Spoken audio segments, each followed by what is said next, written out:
Deputado Angelim, Vossa Excelência disporá de até 5 minutos. Senhor presidente, senhoras e senhores deputados, mais uma vez um político do PMDB assumiu a presidência da República sem passar pelo crivo do voto popular. Primeiro foi Tancredo Neves, eleito de forma indireta pelo Colégio Eleitoral da ditadura militar. Com seu falecimento, tomou posse o seu vice, convertendo-se ao PMDB para virar presidente. Também sem um voto sequer do povo brasileiro. E agora Michel Temer, o vice da presidenta Dilma, é quem assume diretamente o governo. Convenhamos que ficar tomando atalhos para assumir o poder não é algo edificante e deviam ter aprendido que a resultante desses modos operantes é o fracasso em popularidade ou em conformidade do povo. Sarney entregou o país praticamente quebrado para seu sucessor. A inflação do governo de Sarney, em seu último ano de governo, em 1989, foi de 1.782%, contra 5,91% do governo Lula em seu último ano de governo e 9,39% de Dilma nos últimos 12 meses a contar de março.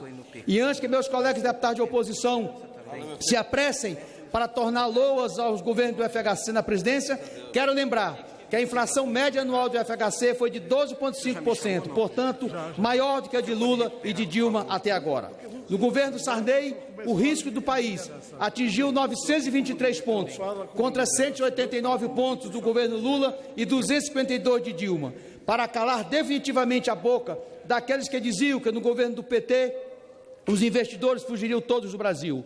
No governo tucano, tão preocupado com os investidores, o risco Brasil chegou a 1.446, bem pior do que a Sarney e anos-luz distante do risco dos governos do PT. Se corrigirmos o salário mínimo pela taxa do dólar no último dia 3 de maio, veremos que o salário mínimo da era de Sarney era míseros $58 e o do governo Lula foi de $291 e o de Dilma chega a $329. O salário mínimo dos tucanos no poder não passou de $86.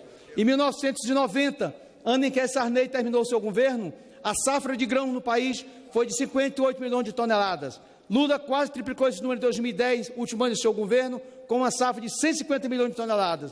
E Dilma quase triplicará, e se confirmar a previsão de uma safra de 209 milhões de toneladas em 2016. A safra de FHC de grãos em 2002, seu último ano de governo, foi de apenas 123 milhões de toneladas. Sarney, considerado o imortal da Academia Brasileira de Letras, e não sou eu que vou negar seus méritos literários, inaugurou apenas 2 universidades em seu governo, uma em Roraima e outra no Amapá, mas não criou nenhuma escola técnica. Lula criou 12 universidades e 214 escolas técnicas, enquanto Dilma criou 11 universidades e 208 escolas técnicas. FHC, também acadêmico, não foi capaz de criar uma única universidade, tampouco uma escola técnica sequer. Mas não vamos reduzir as realizações do nosso país na área da educação, a criação de escolas e universidades. Seria muita pobreza de nossa parte. No governo Sarney, 1.146.000 estudantes concluíram ensino superior num período de 5 anos, numa média de 232 mil alunos por ano. No governo dos tucanos foram 2.629.000, numa média de 328 formandos por ano. Na era Lula, nós formamos 700. No período de Lula à frente da presidência, foram quase 6 milhões de concluintes do ensino superior, numa média de 726 mil concluintes por ano. No governo da Dilma, até o final de abril de 2014, cerca de 3 milhões e meio de pessoas concluíram o ensino superior no Brasil, que dá uma média de 852 mil alunos por ano. Agora, em maio, devem sair os números de 2015, mostrando que esta tendência de crescimento se mantém.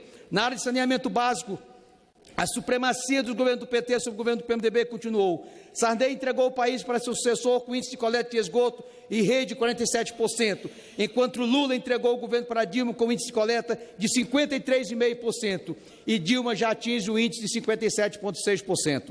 No que diz respeito ao tratamento desses resíduos, Sarney atingiu o índice de atendimento com rede de apenas 20%, enquanto Lula atingiu o índice de 37% e Dilma 40%.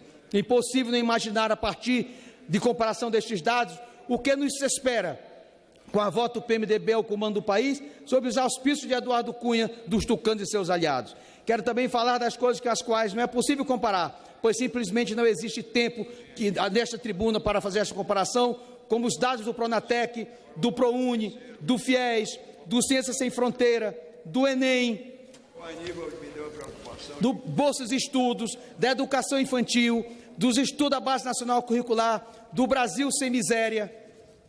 do Brasil carinhoso, do Mais Médicos, do Luz para Todos e da Minha Casa Minha Vida. Esses dados que a professora... Muito obrigado, senhor presidente. Sabe, os líderes têm preferência. O subtenente Gonzaga já solicitou e já